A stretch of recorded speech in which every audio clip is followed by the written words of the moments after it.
recently, I heard of multiple news stories, one in Buffalo, New York, in which a protester was arrested for apparent harassment. There was also one that went viral just before that of when you were at San Francisco State University. I have that video of apparently you being held hostage. I want to play that for everybody, and then I'd love to hear kind of a play-by-play of what happened, if that's okay.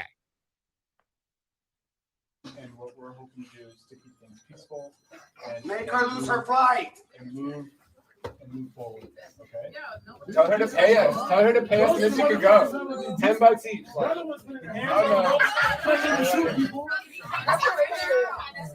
Because you might get paid for this shit, so we could get paid for it too.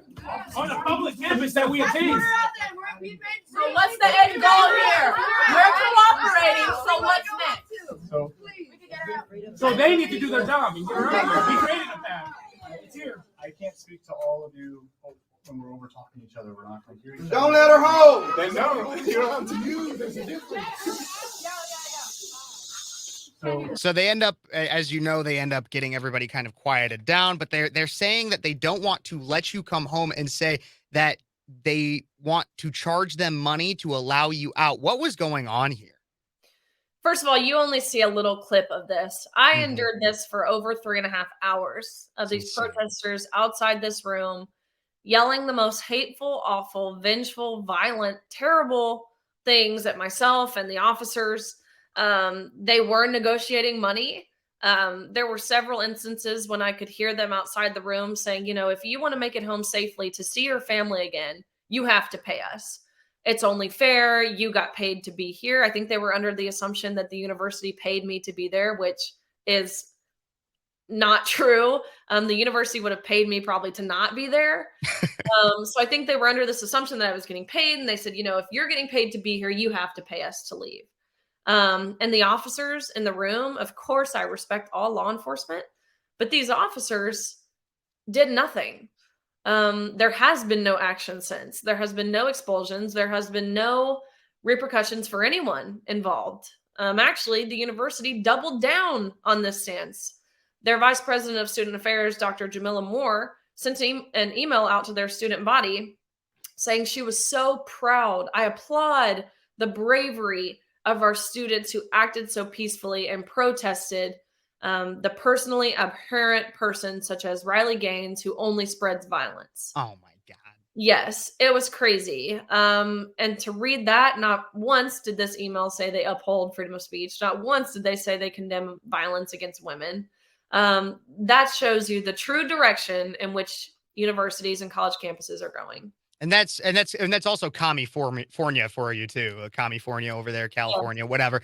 But I would say honestly, the same thing would probably not the exact same thing, but something similar would happen if you came to Illinois State where I'm at. So you're right. It is an infection of our college campuses. And a lot of people want to speak out in a similar way that you do, but they fear that retribution. So what do you have to say to those that are sitting at home right now, possibly watching, listening to this interview?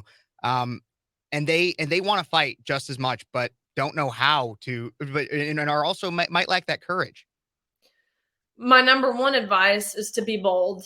I know it can be scary. It is scary, but I have to put it into perspective for myself. Of course, the cancel culture we live in and being labeled any kind of name is scary, but what's scarier is not standing for the truth. That's scarier to me. Mm-hmm. I will say really quickly, there's just a few moments ago, I got off a call with this girl from Illinois, and she called me and she said, I swim for this team. We practice at the YMCA and we've had this man keep coming into our locker room. And so I went to my coach about it and he made us think he was doing something to fix the problem. And so, we continued going to the locker room and every day it kept happening. And so because the coach wasn't really doing anything, she said, myself and my teammates, we got together, we made posters, and these posters just said simple things, protect women's spaces, simple things, and they put them up in the locker room. Mm-hmm. She said the next day she went back to practice. Her coach pulled them all out of the water and said, all the girls, and said, who put those posters in the locker room? And the girl stepped forward and she said, I was a part of it. And he kicked her off the team. And she now is not allowed to compete on that team anymore for wanting to uphold And again, this girl she's 14 years old. Oh my Um, gosh. and right there in Illinois. And I wanted to say that to give you perspective. And she Yeah. just called me. And this happens all the time where I'm getting calls like this. And so again, my advice, be bold, be like that girl from Illinois, make noise, ruffle feathers, step on toes. And I know, especially as Christians, we want to be peacemakers. We want to respond with empathy and have compassion. Of course we do. And that's what our God tells us to do. But he also hates sin. And what's happening right now is really, it's an abomination. Mhm. And it's our job to call out something when it's unjust. And what's happening is entirely unjust to women. Be bold. Know how your state stands too. I think that's really important. There have been 22 states thus far that have passed some sort of fairness in women's sports bill. Of course, that means the majority of states have not. Know where your state stands. Contact your legislator or your state senator, and let them know how you feel. Let them know that this is important to you, their constituents. And my message to parents is to defend your daughters and to teach your sons masculinity. There's this saying, and it's hard times create strong men create good times create weak men create hard times. And it's the cycle, and it's actually pretty interesting. You can look and see how that's played out throughout history.